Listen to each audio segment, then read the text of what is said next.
आज का जो हमारा टॉपिक है क्या है, मल्टीपल स्क्लेरोसिस।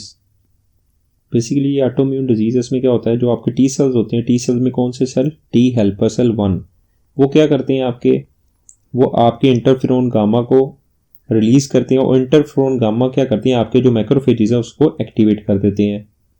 और जो मैक्रोफेज है वो एक्टिवेट होने के बाद क्या करते हैं, सबसे पहले ये देखें, एक न्यूरॉन का स्ट्रक्चर ड्रॉ कर लेते हैं। न्यूरॉन के स्टार्ट में क्या होता है, आपका डेंड्राइट्स होता है और ये आपका नीचे क्या होता है, चेन वाला स्ट्रक्चर, ये एक्सॉन होता है।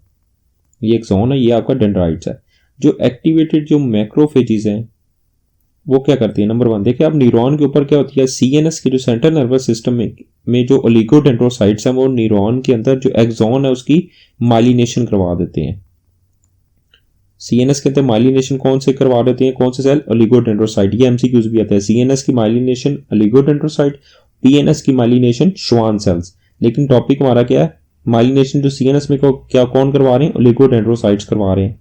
अब जो एक्टिवेटेड मैक्रोफेजेस हैं वो क्या करते हैं, जो ओलिगोडेंड्रोसाइट है जो माइलिनेशन करवा रहे हैं सेंट्रल नर्वस सिस्टम की, उसको डैमेज कर देते हैं, उसको डिस्ट्रॉय कर देते हैं। जब इसको डिस्ट्रॉय कर देते हैं तो क्या होता है, डीमाइलिनेशन हो जाती है आपकी सेंट्रल नर्वस सिस्टम यानी ब्रेन की, तो उसकी वजह से आपको मल्टीपल स्क्लेरोसिस डिजीज हो जाती है। अब देखिए मल्टीपल स्क्लेरोसिस उसने बोला हुआ ये ऑटोइम्यून इन्फ्लामेशन है और डीमाइलिनेशन है किसकी, सेंट्रल नर्वस सिस्टम की। और सेंट्रल नर्वस सिस्टम में आपका ब्रेन और स्पाइनल कॉर्ड आता है। और देखें इसमें डीमाइलिनेशन सेंट्रल नर्वस सिस्टम की कौन से करवा रहे हैं, सेल ओलिगोडेंड्रोसाइट। ये एमसीक्यूज भी है। और उसकी वजह से क्या होता है, आपके एक्सॉन डैमेज हो जाते हैं। न्यूरॉन के अंदर मैंने आपको बताया ना, ये एक्सॉन आपका चेन नुमा स्ट्रक्चर है और आगे डेंड्रॉइड है, तो इसमें बेसिकली माइलिनेशन ओलिगोडेंड्रोसाइट करवा रहे होते हैं जिसकी वजह से एक्सोनल डैमेज होता है।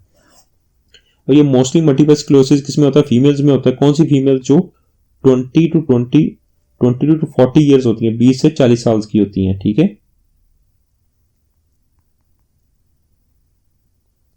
और जो ऐसी फीमेल्स होती है 20 से 40 साल की होती हैं। और मोस्टली कौन से इंडिविजुअल में होता है, ऐसे इंडिविजुअल जो इक्वेटर से, जो अर्थ के इक्वेटर से थोड़ा दूर रहती हैं। अर्थ के इक्वेटर से थोड़ा दूर रहने का मतलब क्या, वहां पे सूरज की रोशनी कम होती है जिसकी वजह से आपका सीरम विटामिन डी है उसका लेवल कम हो जाता है। जब विटामिन डी लेवल कम होता है ऐसी फीमेल में 20 जो 20 से 40 साल जिनकी एज है और इक्वेटर से दूर रहती हैं, उसमें विटामिन डी है, उसमें मल्टीपल स्क्लेरोसिस होने के चांसेस बहुत ज्यादा होते हैं। अब इसमें पेशेंट प्रेजेंट कैसे करता है, ये मोस्ट इसका सबसे इंपॉर्टेंट फीचर है ऑप्टिक न्यूराइटिस।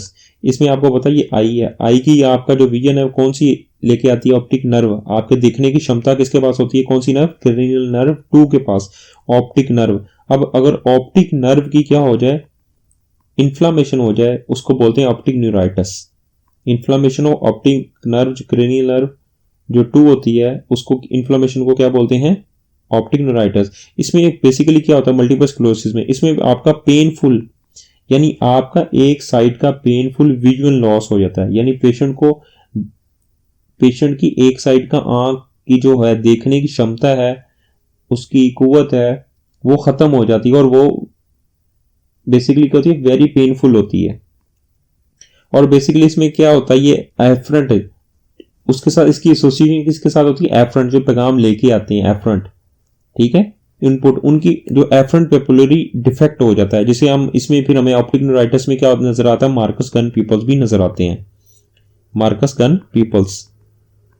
ये हम आपको आई जो का टॉपिक उसमें डिटेल में बताएंगे। और उसके अलावा मल्टीपल स्क्लेरोसिस में क्या होता है, ब्रेन स्टेम सेरिब्रल सिंड्रोम हो जाता है, क्योंकि ब्रेन स्टेम और सेरिब्रल में जो न्यूरॉन्स है वो भी डैमेज होते हैं। देखें मल्टीपल स्क्लेरोसिस की कोई स्पेसिफिक साइन नहीं है, जहां जहां ब्रेन के अंदर आपके न्यूरॉन्स पड़े हुए हैं वहां पे डैमेज होगा। तो बेसिकली अगर सेरिब्रल के न्यूरॉन्स डैमेज है तो इसकी वजह से क्या होगा, पेशेंट को डिप्रोपिया दो नजर आएंगे, अटैक्सिया, उसे चलने में दिक्कत होगी, स्कैनिंग स्पीच बोलने में प्रॉब्लम होगी, डिसआर्थिया भी कहते हैं, और इंटेंशन ट्रेमर होंगे। और इसके अलावा निस्टैगमस और इंट्रान्यूक्लियर ऑप्थल्मोप्लेजिया हो सकता है। क्यों, क्योंकि इसमें बेसिकली क्या होता है, आपका जो मीडियल लेमिनिस्कस फाइबर है वो डैमेज हो जाते हैं, जो मैंने आपको डिटेल में पीछे बताया ट्रैक्ट्स के अंदर। तो बेसिकली मल्टीपल स्क्लेरोसिस की कोई स्पेसिफिक साइन नहीं है, जहां जहां ब्रेन में आपके न्यूरॉन्स पड़े हैं ब्रेन के अंदर हर जगह प्रॉब्लम हो सकती है। अब इसमें पैरामीडियल जो ट्रैक्ट है उसकी डीमाइलिनेशन हो जाएगी। डीमाइलिनेशन क्यों होगी, क्योंकि आपको पता है जो सेंट्रल नर्वस सिस्टम के ऊपर जो एक्सोन्स है, जो सेंट्रल नर्वस सिस्टम की माइलिनेशन कौन करवा रहे थे, ओलिगोडेंड्रोसाइट करवा रहे थे। और मल्टीपल स्क्लेरोसिस में क्या होता है, ओलिगोडेंड्रोसाइट का डैमेज हो जाती है।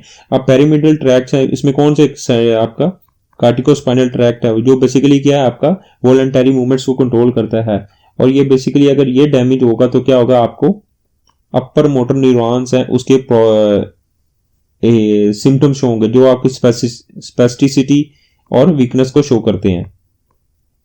अगर इसमें स्पाइनल कॉर्ड में प्रॉब्लम आ जाए, अगर स्पाइनल कॉर्ड का सिंड्रोम हो जाए, इसमें क्या होता है, इसमें हम कहते हैं कि पेशेंट की हम नेक को फ्लेक्स करते हैं, जैसे पेशेंट की नेक को फ्लेक्स करते हैं जो सर्वाइकल रीजन होता है उस पर पेशेंट को एक इलेक्ट्रिक शॉक की तरह उसको एक शॉक लगता है, ठीक है, उसको बोलते हैं स्पाइनल कॉर्ड सिंड्रोम। इसमें बेसिकली कहता है इलेक्ट्रिक शॉक कब लगता है, इलेक्ट्रिक शॉक वाली सेंसेशन पेशेंट सर्वाइकल रीजन में तब महसूस करता है जब हम उसकी नेक की फ्लेक्शन करवा देते हैं।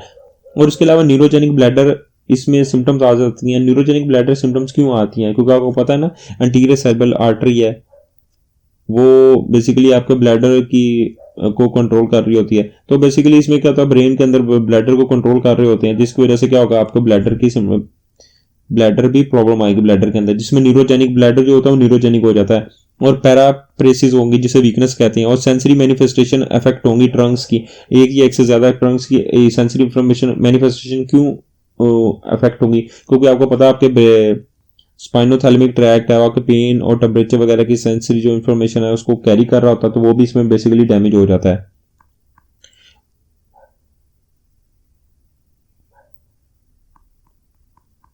ट्रैक डैमेज हो जाता है। अब देखिए इसमें लिखा हुआ है मल्टीपल वाइट मैटर लेयन होते हैं disseminated in space and time. इसमें बेसिकली इसका मतलब ये है कि इसमें जो वाइट मैटर्स के लेयंस है वो क्या करते हैं, पेशेंट 2 महीने ठीक रहता है, उसके बाद उसकी जो सिम्टम्स है तमाम खत्म हो जाती हैं, यानी 1 महीने वो 2 महीने उस प्रॉब्लम में रहता है, 1 महीना ठीक हो जाता है। फिर नेक्स्ट क्या होता है, वो इस तरह बीमार रहता है, महीना उसकी बीमारी रहती है, महीना बिल्कुल ठीक होता है। इसके बोलते हैं मल्टीपल वाइट मैटर लेयन होते हैं space disseminated in space and time, यानी कभी वो ठीक हो जाता है कभी वो बीमार होता है। इसे बोलते हैं रिलैप्सिंग या रिमिटिंग सिम्टम्स भी बोलते हैं।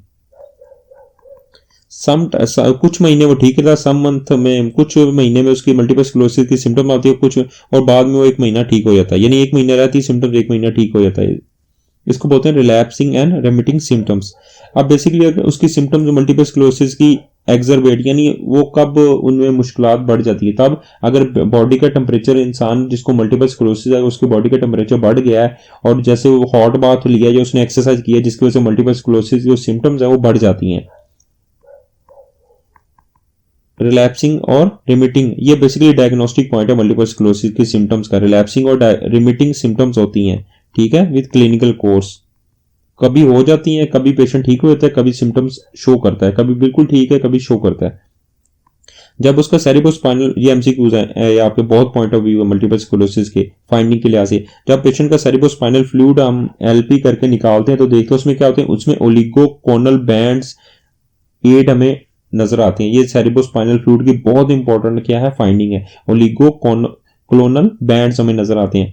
उसके अलावा सेरिब्रोस्पाइनल फ्लूइड में हमें क्या नजर आता है, इम्यूनोग्लोबुलिन जी और माइलिन बेसिक प्रोटीन हमें नजर आती है। 3 चीजें हमें नजर आती हैं, आईजीई, इम्यूनोग्लोबुलिन जी और माइलिन बेसिक प्रोटीन और ओलिगोक्लोनल बैंड्स हैं, बहुत इंपॉर्टेंट है। लेकिन वो एक और एमसीक्यूज आता है कि मल्टीपल स्क्लेरोसिस का डायग्नोस्टिक टेस्ट कौन सा, देखें एम है, मल्टीपल स्क्लेरोसिस एम से स्टार्ट हो रहा है तो इसका एमआरआई इसका गोल्ड स्टैंडर्ड है। और एमआरआई में हमें क्या मिलते हैं, हमें पैरावेंट्रिकुलर प्लेक्स मिलती है, यानी वेंट्रिकल्स के गिर्द गिर्द हमें प्लेक्स क्यों मिलते हैं, क्योंकि वहां पे आपको पता है मल्टीपल स्क्लेरोसिस में क्या था, ओलिगोडेंड्रोसाइट बेसिकली सेल डैमेज होते हैं जो आपके सेंट्रल नर्वस सिस्टम को माइलिनेट कर रहे थे। अब वो बेसिकली वो सेल आपके लॉस हो जाते हैं, वहां पे रिएक्टिव ग्लियोसिस की वजह से हमें क्या पेरीवेंट्रिकुलर प्लेक्स नजर आती हैं। अब देखें जो रिएक्टिव ग्लियोसिस क्या है, आपका ये एक न्यूरॉन है, उसको आप ड्रॉ कर रहा हूं, ये आपका बेसिकली क्या है, न्यूरॉन है। न्यूरॉन का ये आपका डेंड्राइट्स और ये एक्सॉन है। एक्सॉन के ऊपर क्या आपके ओलिगोडेंड्रोसाइट क्या कर रही होती हैं, आपके इसको सेंट्रल नर्वस सिस्टम को माइलिनेट कर रही होती है। जबकि मल्टीपल स्क्लेरोसिस में क्या होता है, आपके ओलिगोडेंड्रोसाइट डैमेज हो जाते हैं। जब ये डैमेज होते हैं तो यहाँ पे स्कार बन जाता है। जब स्कार बनता है यहाँ पे एस्ट्रोसाइट्स आती हैं। एस्ट्रोसाइट्स क्या करती हैं, स्कार्स को फिल करते हैं, इसको बोलते हैं रिएक्टिव ग्लियोसिस। अब मैकेनिज्म आपको समझ आ गया उम्मीद है। अब बेसिकली इसकी ट्रीटमेंट की बात करें तो ट्रीटमेंट इसमें देखें हम इसकी सिम्टम्स हैं, रिलैप्सिस जो सिम्टम्स हैं और या जो डिजीज है उसकी प्रोग्रेशन को स्लो करने के लिए क्या यूज करते हैं, हम डिजीज मॉडिफाइंग थेरेपी यूज करते हैं जिसमें हमारे पास बीटा इंटरफेरोन है, ग्लैटिरेमर है और नेटेलिजुमेब है। ठीक है, सबसे ज्यादा इंपॉर्टेंट चीज है हम मल्टीपल स्क्लेरोसिस के एक्यूट फेज, एक्यूट सिम्टम्स को कैसे कंट्रोल करते हैं, या आईवी स्टीरॉइड के साथ यूज करते हैं, ये आपको पता होना चाहिए। और अगर इसका सिम्टोमेटिक ट्रीटमेंट किस लिए यूज करते हैं, अगर पेशेंट का न्यूरोजेनिक ब्लैडर हो रहा है तो उसको ब्लैडर को हम कंट्रोल करते हैं, किस तरह उसको कैथराइजेशन कर सकते हैं, उसको क्या करते हैं हम फोली पेशेंट को डाल देते हैं, या उसको मस्कुरेनिक एंटागोनिस्ट करते हैं जो उसके न्यूरोजेनिक ब्लैडर को कंट्रोल करता है, और बोटुलिज्म टॉक्सिन इंजेक्शन लगाते हैं। जबकि अपर मोटर न्यूरॉन इसमें बेसिकली डैमेज हो रहा था, कैसे, क्योंकि पैरामीडियल ट्रैक्ट्स हैं वो यहाँ भी देखे, पैरामीडियल ट्रैक्ट सीएसटी सेरिब्रोस्पाइनल जो कॉर्टिकोस्पाइनल ट्रैक्ट है वो डैमेज हो रहा था। तो क्या उसकी वजह स्पेसिफिसिटी आ रही थी, उसमें क्या हम बैक्लोफेन देंगे जो गाबा रिसेप्टर का एगोनिस्ट है। ठीक है, गाबा का रिसेप्टर एगोनिस्ट है वो यूज कर रहे हैं क्योंकि ये आपकी स्पेसिफिसिटी को कम कर देगा। और अगर पेन कंट्रोल के लिए हम टीसीए देते हैं और एंटी कन्वल्जेंट्स ड्रग्स हैं वो देते हैं। और सबसे पहले आपको जो मल्टीपल स्क्लेरोसिस में पता सबसे इंपॉर्टेंट जो सीन है, क्योंकि इसमें देखें आपका पूरा जहां पे सेंट्रल नर्वस सिस्टम के आपके न्यूरॉन्स पड़े वो डैमेज होते हैं, लेकिन आपको ऑप्टिक न्यूराइटिस इसका पता होना चाहिए। दूसरा इसका एमआरआई इसका डायग्नोस्टिक टेस्ट है।